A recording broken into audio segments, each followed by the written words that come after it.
Hello दोस्तों, क्या हाल चाल है आप सभी के। मैं हूं आप सभी का दोस्त and host Sahil Kapoor. And दोस्तों, जैसा कि आप सभी को पता ही है कि जो सुपर हीरोज होते हैं वो एक सुपर हीरो होने के साथ साथ में कुछ ऑक्यूपेशंस को भी होल्ड करते हैं, यानी कि उनके कुछ अपने निजी कार्य भी होते हैं। कुछ कई सारे ऐसे सुपर हीरोज हैं जो कि अपनी लाइफ में सुपर हीरो होने के साथ साथ में कई जगहों पर काम भी करते हैं। पर काफी सारे ऐसे सुपर हीरोज हैं जो एक सुपर हीरो होने के साथ में एक नेशन के या किसी ऑर्गेनाइजेशन के किंग है, यानी कि मेन सदस्य हैं। और कई सारी ऐसी फीमेल सुपर हीरोज भी है जो कि क्वींस भी रह चुकी है। तो बहुत ही ज्यादा इंटरेस्टिंग होने वाली है आज की ये वीडियो, क्योंकि एक तरफ है ऐसे सुपर हीरोज जो कि किंग्स है, वहीं दूसरी तरफ है ऐसी फीमेल सुपर हीरोज जो कि क्वींस है। So now without wasting any more time, let's get started.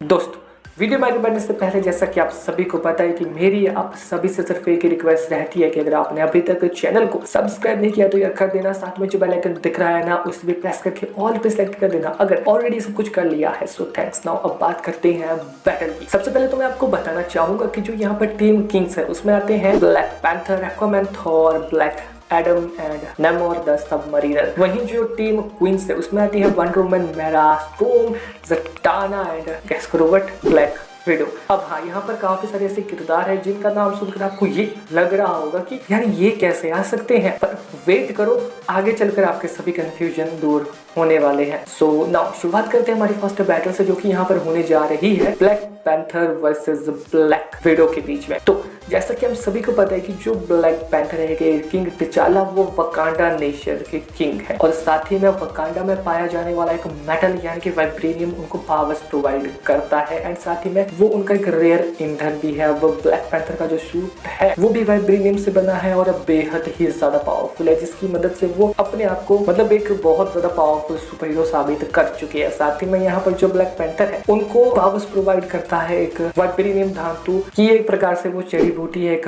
Hub है, जो कि जब ब्लैक पैंथर है उसको पिलाया जाता है, यानी कि टिचाला को पिलाया जाता है, तो उसके अंदर फिजिकल लेवल पे बहुत ही ज्यादा अच्छी पावर्स आ जाते हैं, यानी कि वो फिजिकल लेवल पे भी एक सुपर ह्यूमन बन जाता है कहीं ना कहीं। तो हाँ, जो ब्लैक पैंथर है वो एक ऐसा सुपर हीरो है जो कि किंग भी है, साथ ही में उसके पास टेक्नोलॉजी की भी बहुत खतरनाक एबिलिटी, और साथ ही में उसके जो फिजिकल एट्रीब्यूट है वो भी काफी ही सही है, यानी कि वो टेक्नोलॉजी में भी आगे है, वो एक सुपर ह्यूमन भी है, इवन वो एक किंग भी है। तो हाँ, यहाँ ब्लैक विडो के लिए ये एक बहुत ही ज्यादा टफ ओपोनेंट साबित होने वाला है। पर रुको जरा, आपके मन में ये कंफ्यूजन तो होगा ही कि जो ब्लैक विडो है वो क्वीन कब बनी भाई, ये तो बता दे। तो बताता हूँ ना आपको यार, सबर करो। देखो, जो ब्लैक विडो है वो क्वीन कब बनी, इस क्वेश्चन का आंसर बिल्कुल सिंपल है, क्योंकि देखो जो ब्लैक विडो है काफी सारी स्टोरी लाइन है कॉमिक्स में उसकी। तो एक स्टोरी लाइन में ऐसा हो गया कि जो ब्लैक विडो है उसको जो रेड रूम इनकी जो ऑर्गेनाइजेशन है उसकी क्वीन बना दिया, यानी कि लीडर बना दिया, एक तरह से क्वीन ही थी वो। तो हाँ, कहीं ना कहीं हम इसको क्वीन में काउंट कर सकते हैं, क्योंकि ये किसी नेशन की क्वीन नहीं थी, पर काफी सारी नेशन में जो इनकी एक बहुत बड़ी एक ऑर्गेनाइजेशन है रेड रूम, जो कि काफी सारे नेशन में मतलब ऐसे ही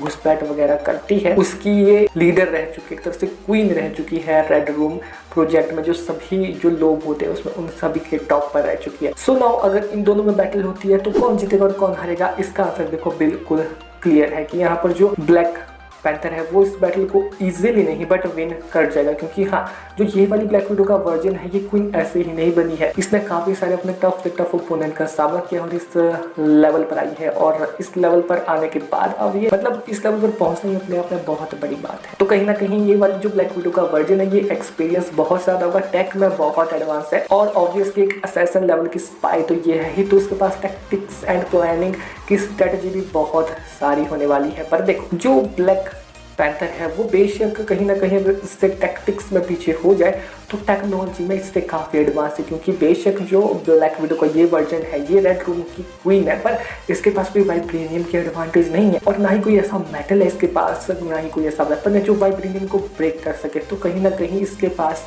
इस बैटल में ब्लैक पैंथर के अगेंस्ट अपर हैंड नहीं है, जिस वजह से कहीं ना कहीं इस वजह से black panther versus black window की इस बैटल में ब्लैक पैंथर विंस। नाउ बात करते हैं नेक्स्ट बैटल या फिर बैटल नंबर 2 की, जो कि होने जा रही है एक्वामैन वर्सेस वंडर वुमन के बीच में। अब देखो ये दोनों ही जो कैरेक्टर हैं, हम दोनों जानते हैं कि Aquaman obviously king of Atlantis है एंड साथ ही में जो वंडर वुमन है वो प्रिंसेस ऑफ थेमस्किरा है। जो ये दोनों ही कैरेक्टर हैं, अगर हम इनको साइड बाय साइड कंपेयर करते हैं तो कहीं ना कहीं जो एक्वामैन है वो भी एक डेमी गॉड, जी हाँ एक डेमी गॉड के क्राइटेरिया में फिट होता है, और जहां पर जो वंडर वुमन है वो ऑब्वियसली एक डेमी गॉडेस है, जो कि हमने इसकी स्टोरी लाइन में कहीं ना कहीं कंसिडर किया ही है। पर एक्वामैन कैसे एक डेमी गॉड है? तो देखो जो एक्वामैन है वो बिलोंग करता है अटलांटिस की स्पीशीज से, ठीक है। तो अटलांटिस के सबसे पहले रूलर जो थे वो ऑब्वियसली पोसाइडन थे। फिर बताया जाता है कि मतलब कॉमिक्स में कई जगह ऐसा बताया गया है, दिखाया गया कि जो एक्वामैन का परिवार है वो कहीं ना कहीं पोसाइडन के मतलब आगे वंशज है, जिस वजह से जो एक्वामैन है कहीं ना कहीं इसकी रगों में भी पोसाइडन का खून दौड़ता है, जिस वजह से ये भी एक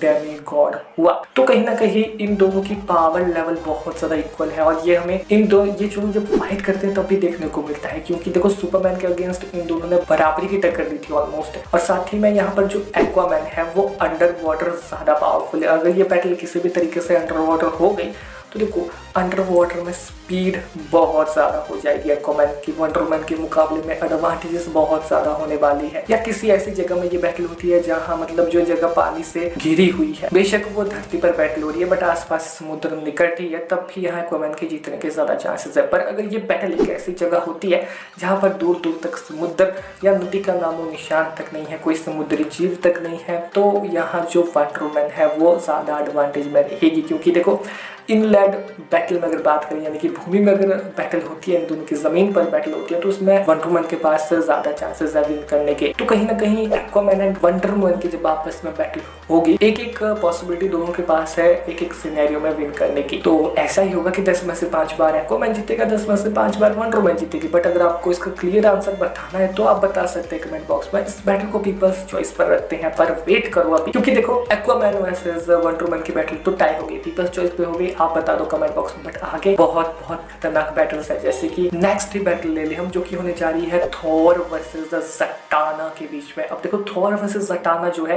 ये टॉपिक बेहद इंटरेस्टिंग है। क्यों?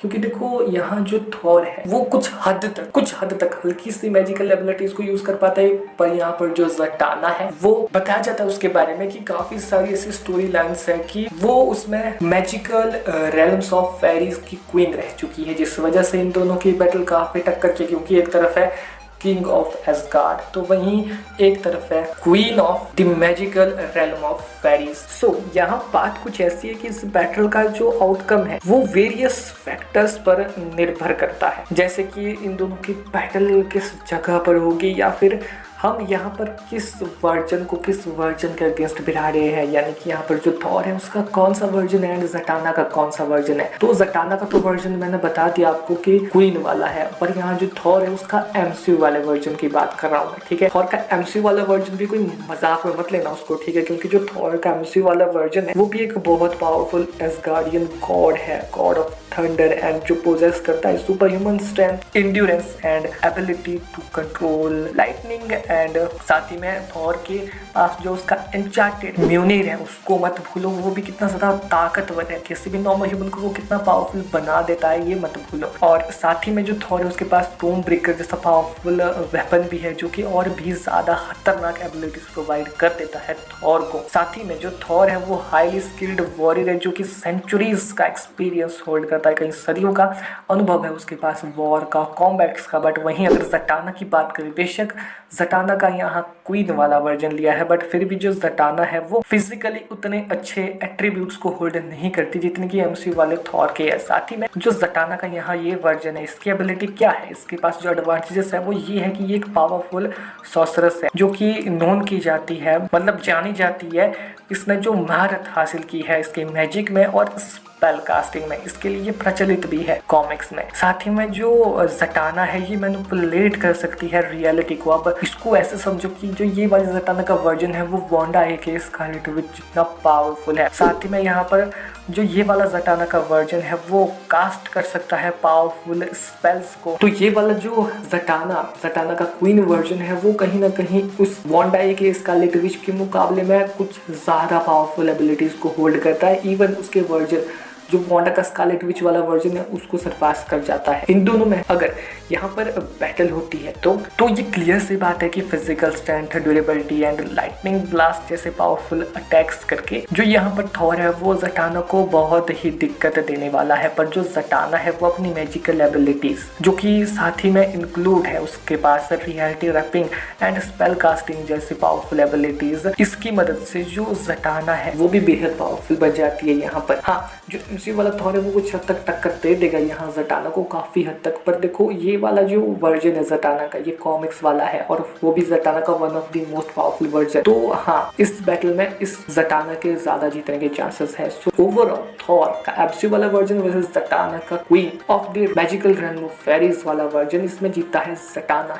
ओवरऑल इस बैटल में थॉर वर्सेस ज़टाना के इस बैटल में ज़टाना विंस। नाउ अब बात करते हैं नेक्स्ट बैटल या फिर बैटल नंबर 4 की, जो कि होने जा रही है ब्लैक एडम वर्सेस स्टॉर्म के बीच में। हाँ, वही एक्स-मैन वाली स्टॉर्म। तो यहाँ पर जो ब्लैक एडम है हम सभी जानते हैं कि वो खानदान का एक तरह से किंग ही है और साथ ही में ब्लैक एडम है उसके पास Shazam like powers and abilities. बस फर्क इतना है कि जो ब्लैक एडम है उसके पास 6 एंशिएंट इजिप्शियन गॉड्स की पावर्स एंड एबिलिटीज है, जिस वजह से वो कहीं ना कहीं शज़ैम के मुकाबले में और ज़्यादा ब्रूटल है। और ऑब्वियसली शज़ैम के मुकाबले में मतलब शज़ैम का जो होस्ट है अभी वो बिली पैटसन है, ठीक है, तो उसके मुकाबले में ये ज़्यादा ही अनुभव वाला है। तो शज़ैम के अब तक जितनी फीट्स देखने को मिले ना उन सबको भूल जाओ, वो ब्लैक एडम के सामने कुछ भी नहीं है। ब्लैक एडम उससे भी कहीं ज़्यादा पावरफुल एबिलिटीज को होल्ड करता है। तो पहले तो मैं आपको ये बता दूं कि जो स्टॉर्म है वो क्वीन की लिस्ट में क्यों है, क्योंकि अगर आपने एक्स-मैन वाली स्टॉर्म देखी है तो आपको लगा ही होगा कि यार वो क्वीन तो नहीं है वैसे, पर एक्चुअल में मार्वल कॉमिक्स में ऐसा हुआ है कि जो स्टॉर्म है वो क्वीन ऑफ वकांडा रह चुकी है and obviously member of X Men भी है। तो ओवरऑल वर्जन कोई भी हो, जो स्टॉर्म है उसकी पावर्स एंड एबिलिटीज हम सभी को पता है कि क्या है। वो वेदर को हाई स्केल पे मैनिपुलेट कर सकती है। पर देखो इस चीज का क्लियर आंसर अगर मैं आपको बताऊं कौन जीतेगा इन दोनों की बैटल में, तो ज्यादा देर नहीं लगेगी यहाँ पर ब्लैक एडम को स्टॉर्म को ओवरकम करने में, क्योंकि देखो स्टॉर्म की लाइटनिंग एंड जो वो वंडर वगैरह क्रिएट करती है उसकी वेदर को मैनिपुलेट करने की जो खासियत है वो ज़्यादा काम नहीं आने वाली है ब्लैक एडम के अगेंस्ट। पर यहाँ पर जो स्टॉर्म है ना ही वो इतनी फास्ट इनफ है कि ब्लैक एडम के अटैक्स को डॉच कर सके, ना ही उसकी स्पीड को सरपास कर सके, ना ही वो ब्लैक एडम के अगेंस्ट में ज़्यादा ड्यूरेबल है। और साथ ही में जो अदर एबिलिटीज़ है, स्ट्रेंथ वगैरह और एक्स्ट्रा एबिलिटीज़, एक्सपीरियंस, वो भी स्टॉर्म का ब्लैक एडम के मुकाबले में कम ही है, चाहे यहाँ पर हम क्वीन ऑफ वकांडा वाली स्टॉर्म की ही बात क्यों ना करें। ब्लैक एडम वर्सेस स्टॉर्म की इस बैटल में ब्लैक एडम विंस। नाउ अब बात करते हैं नेक्स्ट बैटल या फिर बैटल नंबर 5, जो कि लास्ट बैटल भी है नेमोर वर्सेस मेरा के बीच में। देखो ये बहुत ही ज्यादा इंटरेस्टिंग टॉपिक है, क्योंकि एक तरफ नेमर है, दूसरी तरफ जो मेरा है वो है। अब ओवरऑल अगर इन दोनों की बैटल की जाए तो देखो जो नेमर द सबमरीनर है, हमने देखा है कि वो लिटरल में Aquaman like powers and abilities को होल्ड करता है। फिजिकली भी इतना ज्यादा स्ट्रॉन्ग है कि लिटरल में जो एक वकांडियन था बहुत ही ज्यादा पावरफुल, आपने देखा होगा वो जिसने ब्लैक पैंथर को भी बचाया था फर्स्ट मूवी में, उसको एक पंच में कहां से कहां पहुंचा दिया। तो उस चीज से ये पता चलता है कि फिजिकल एट्रीब्यूट्स नेमोर के कहीं ज्यादा आगे है मेरा के मुकाबले में। अब जो मेरा है उसकी खासियत क्या है, वो हाई स्केल पर वाटर को मैनिपुलेट कर सकती है, जिससे हमें ये पता चलता है कि अगर ये बैटल वाटर में होती है तो काफी हद तक जो मेरा है वो नुकसान पहुंचा सकती है यहाँ नेमोर को। पर ओवरऑल जो मेरा है वो फिजिकली इतनी स्ट्रॉन्ग इनफ नहीं है कि नेमोर के अटैक्स को सह पाए, और अपने वाटर मैनिपुलेशन के चलते भी जो उसकी मतलब फीट्स हमें देखने को मिली उससे ये पता चलता है कि वो नेमोर के कुछ चमचों को नॉकआउट कर सकती है, कुछ आर्मी के मेंबर्स को उसको नॉकआउट कर सकती है, पर नेमोर को नहीं। ऑब्वियसली नेमोर द सबमरीनर वर्सेस मेरा की जो ये बैटल हुई ना आपस में, इसमें नेमोर द सबमरीनर विंस। अब बात करते हैं कंक्लूजन की, यानी कि team kings versus team queens की जो ये बैटल हुई इसमें जीता कौन। तो देखो जो टीम किंग्स है वो गेन करती है 3 पॉइंट्स, बट वहीं जो यहाँ पर टीम क्वींस है वो गेन करती है 1 पॉइंट। तो रिजल्ट हम सभी के सामने ये आ चुका है कि टीम किंग विंस। ओवरऑल अगर आपको वीडियो पसंद है तो उस वीडियो को अपने दोस्तों के साथ में शेयर करना, वीडियो को लाइक करना, हो सके तो चैनल को प्लीज सब्सक्राइब कर देना। आजकल रीच थोड़ी डाउन हो गई है तो यार थोड़ी कृपा बनाए रखो, आप भी अपनी प्लस सपोर्ट करे रखो। बाकी ऐसी वीडियोस में आप सभी के लिए लगाता रहूंगा। अभी एग्जाम चल रहे थे तो दिक्कत आ रही थी, अभी कंटिन्यूसली 1-2 मंथ आएगी इसमें वीडियोस। मिलते हैं नेक्स्ट वीडियो में, तब तक के लिए goodbye, take care, bye bye. अगर किसी ने टॉपिक का सजेस्ट देना तो वो भी कमेंट बॉक्स में दे देना, सुनाऊंगा, बाय बाय।